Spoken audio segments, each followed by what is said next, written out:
नमस्कार। 17 तारीख तक राष्ट्रपति इस्तीफा दे, नहीं तो हम दोबारा आएंगे और कर देंगे पूरे देश को जैम। ये धमकी दी है university students federation of Sri Lanka ने और बोला है कि ये गोटाबया राजपक्षे राष्ट्रपति ये अब अनपॉपुलर हो चुके हैं, इनसे देश नहीं संभल रहा है, ये इस्तीफा कर दें, इस्तीफा दे दे तो बेहतर है, वरना हम आकर के पूरे देश को जैम करेंगे। आज भी इन्होंने स्ट्राइक का कॉल किया था। स्ट्राइक बड़ी सक्सेसफुल थी, कई जगह पर हालत खराब थी। इन्होंने पार्लियामेंट को भी घेराव किया था। आज 24 घंटे का घेराव था, हिले नहीं थे सारे स्टूडेंट्स। प्रोटेस्ट बढ़ते जा रहे हैं और इससे घबराए गोटाबया राजपक्षे करंट राष्ट्रपति, जो कि पूर्व राष्ट्रपति महिंदा राजपक्षे के भाई हैं। इस समय महिंदा राजपक्षे प्राइम मिनिस्टर हैं श्रीलंका के, और जब वो प्रेसिडेंट थे उस समय ये गोटाबया राजपक्षे डिफेंस मिनिस्टर थे। दोनों भाइयों का ये गठजोड़ पूरे देश को संभाल रहा है। गलती पे गलती, गलती पे गलती होती चली गई, देश की हालत बिगड़ती चली गई। इस पर मैं ज्यादा डिटेल क्या बताऊं, हर जगह अवेलेबल है। नई खबर आपको देना चाह रहा हूं, इसीलिए मैं उस पर ज्यादा नहीं जाऊंगा। पहले तो वो खाद वाला क्राइसिस था, उसके बाद इकोनॉमी का क्राइसिस था, खराब लोन्स लिए गए, ऐसी जगह पैसा खर्च किया गया, महंगे लोन्स लेकर के जिसका कोई फायदा नहीं था। दोनों डिक्टेटरशिप चला रहे थे। श्रीलंका के लोग इनसे नाराज हैं और नाराज होने के साथ साथ चाह रहे हैं कि ये दोनों छोड़ दें, दोनों छोड़ दें। सत्ता बचाने के लिए गोटाबया राजपक्षे ने इमरजेंसी लगा तो दी। इमरजेंसी कब लगी?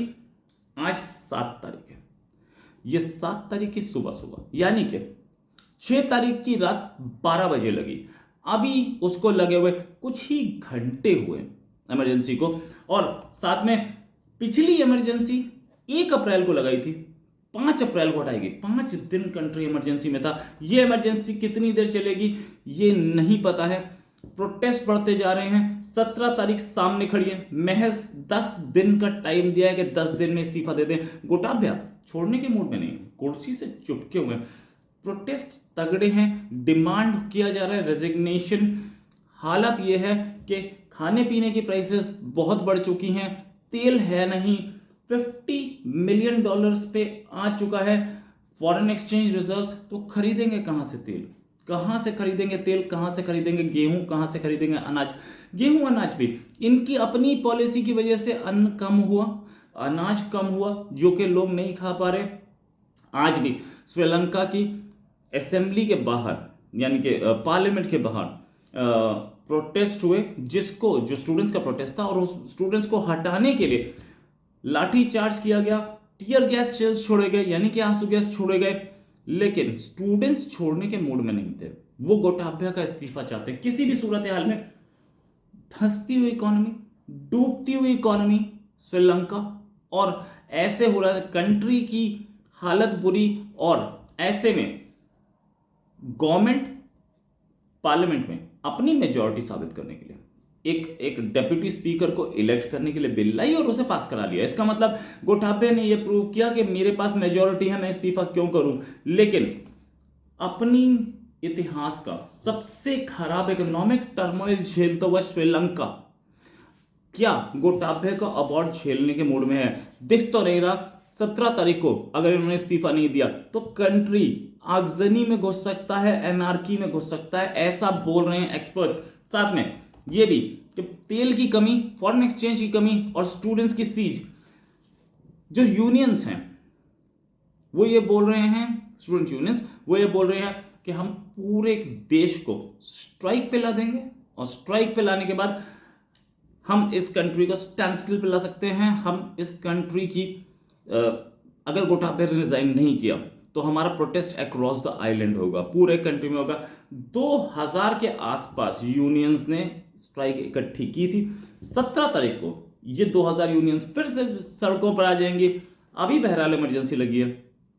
उम्मीद तो यह है कि 17 तारीख से पहले इमरजेंसी नहीं हटती। घबराए हुए हैं गोटाबया कि कैसे बचाऊं अपनी सत्ता, लेकिन बचने के कोई चांस नहीं दिख रहे।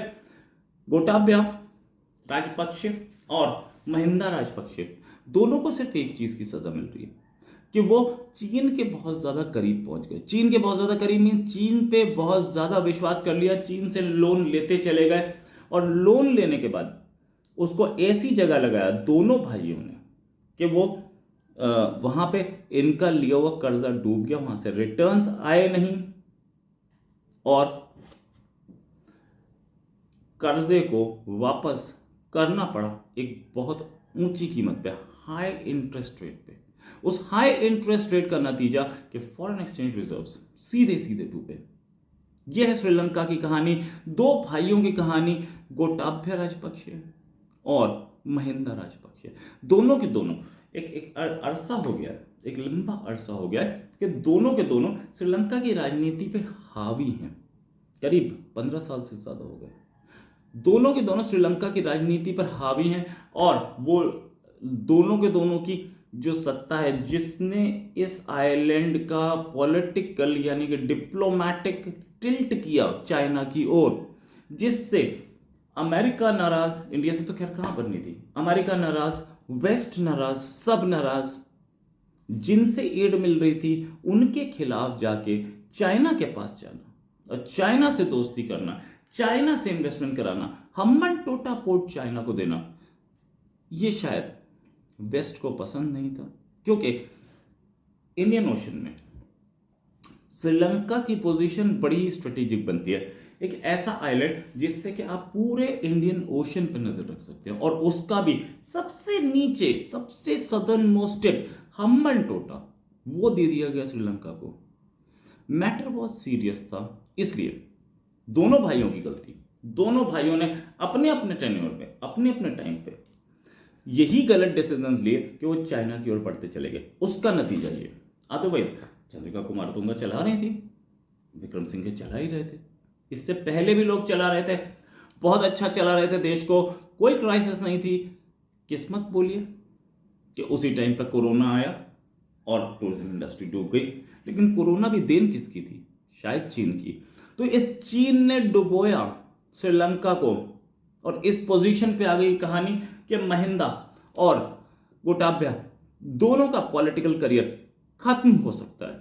हालांकि महिंदा और गोटाभ्या दोनों के दोनों अभी भी कुर्सी से चुपके हुए हैं, चाहे इमरजेंसी लगा के हो या किसी और तरीके से। अभी तक कुछ लोग तो मरे हैं प्रोटेस्ट में, लेकिन अब तक फोर्सेस ने गोली नहीं चलाई है, ये बात माननी पड़ेगी। टीयर गैस शेल्स से ही काम चल रहा है। ये टीयर गैस शेल्स ज्यादा दिन नहीं चल पाएंगे।